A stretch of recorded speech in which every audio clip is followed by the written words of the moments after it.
Hi, this is Hans from Dakota Angler and Outfitter, and in this video we're tying a jigged version of the Copper John, the ubiquitous nymph, but in a jigged version with a tungsten bead and a jig hook.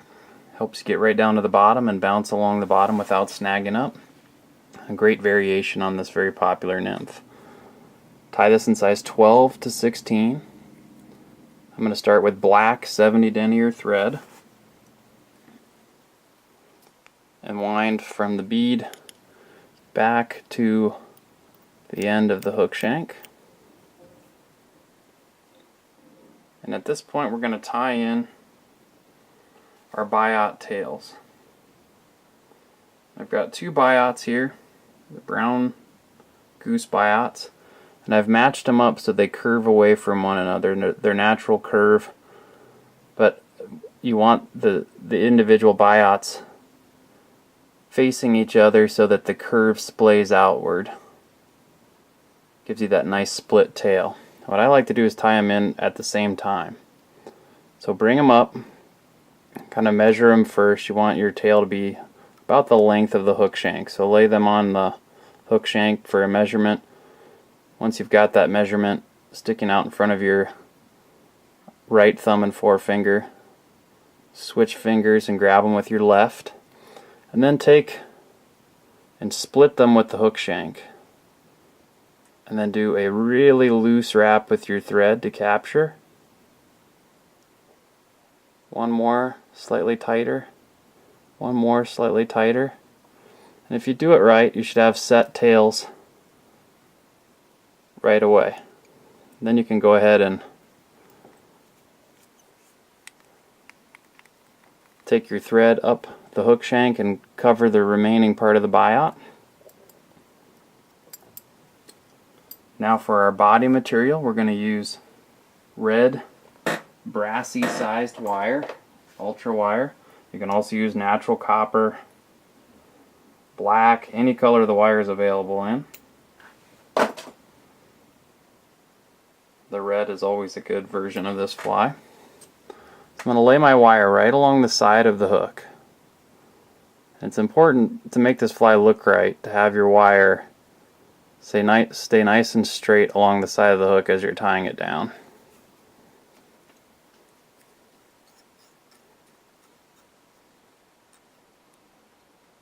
Then we'll go back to our tie-in point, and then we'll advance our thread forward about 2/3 of the way to the bead. Now if you want to add taper to this so it's not just a straight body, what you can do is build up a little bulk with your thread. So wrap back half of the way towards the tail and wrap forward again. Wrap back partially again, forward again, until you build up the desired taper. Occasionally spin your bobbin to flatten your thread. Go back a little ways and smooth all that out again. It's important to have a nice smooth thread underbody to get your wire to lay nicely over the top of it. Now, keep in mind we have to leave some room behind the bead to complete the fly and do our thorax. So we're going to only wrap the wire up the hook about 2/3 of the way. Now make sure your wraps are nice and tight together. Don't leave any gaps.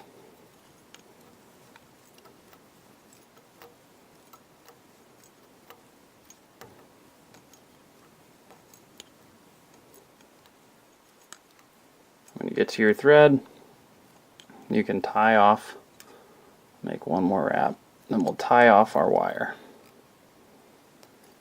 with 2 or 3 wraps of thread. Check our tails. Everything looks good. And now I'm going to use the back end of my scissors to cut out my wire. Just fold the tag down.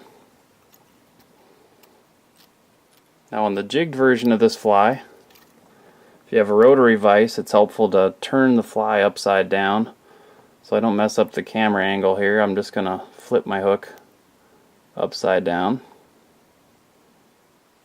Oh, and I did miss a spot right at the start there when I wrapped my wire. There we go. A little judicious application of force will fix that. Okay. So now that our hook is upside down, we're going to complete the fly just like any other Copper John. For the thorax, we're going to have a flash back, so we need a thin strip of mylar or flashabou. We'll tie that right on top.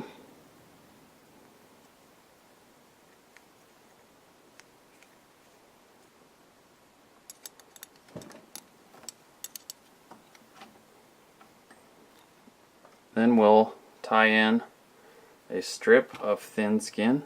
You can either use black or dark brown. Black is a nice color for these. I'm using brown because I can't find my black thin skin right now. Tie that in right over the top of that mylar.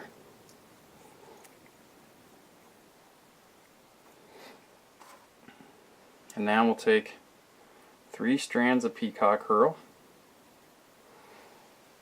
tie those in,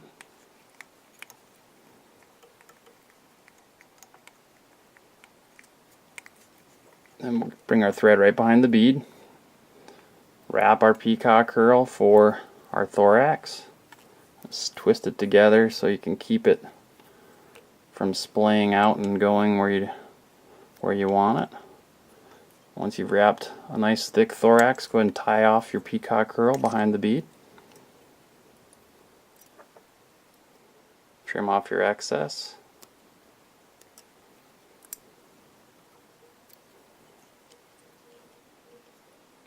Okay, and now we need to tie in some legs.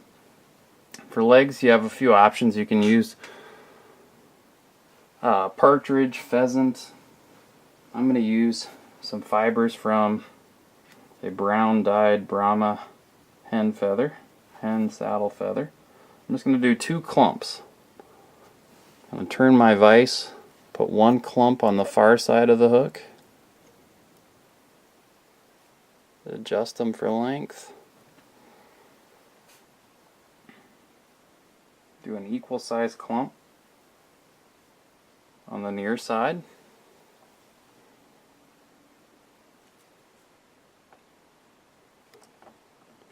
Make sure they're even in length. I'll take my scissors then and trim out any excess leg material.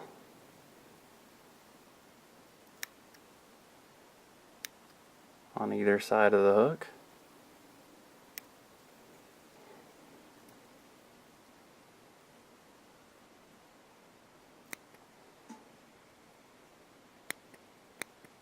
There we go.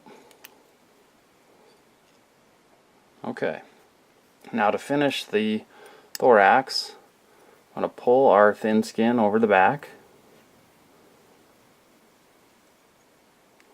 Make sure we're not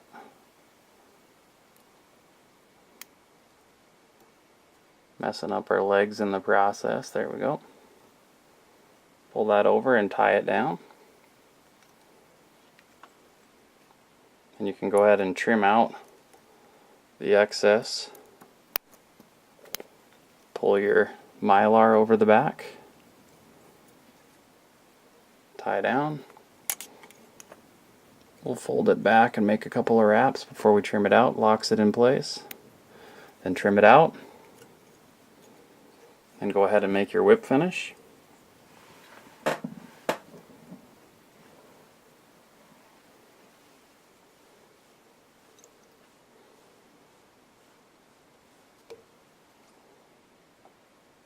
And now we can trim off our thread, and then to finish the fly, epoxy, or in this case we're going to use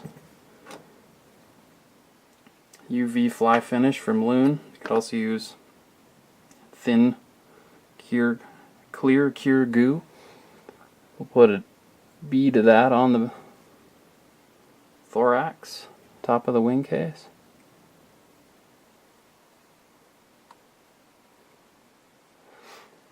And then go ahead and hit that with our light.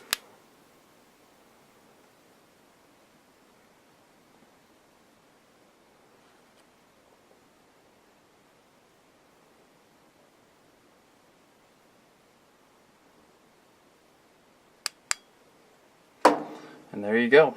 Got a jigged version of the Copper John. Again, you can vary the wire color to make just about any color Copper John you like. But a very cool pattern, just an adaptation of the very popular Copper John. And the nice thing about this is it's plenty heavy, but it also gets it down to where the fish are without snagging it up. So thanks for watching. Check out our other videos at flyfishsd.com. Thanks.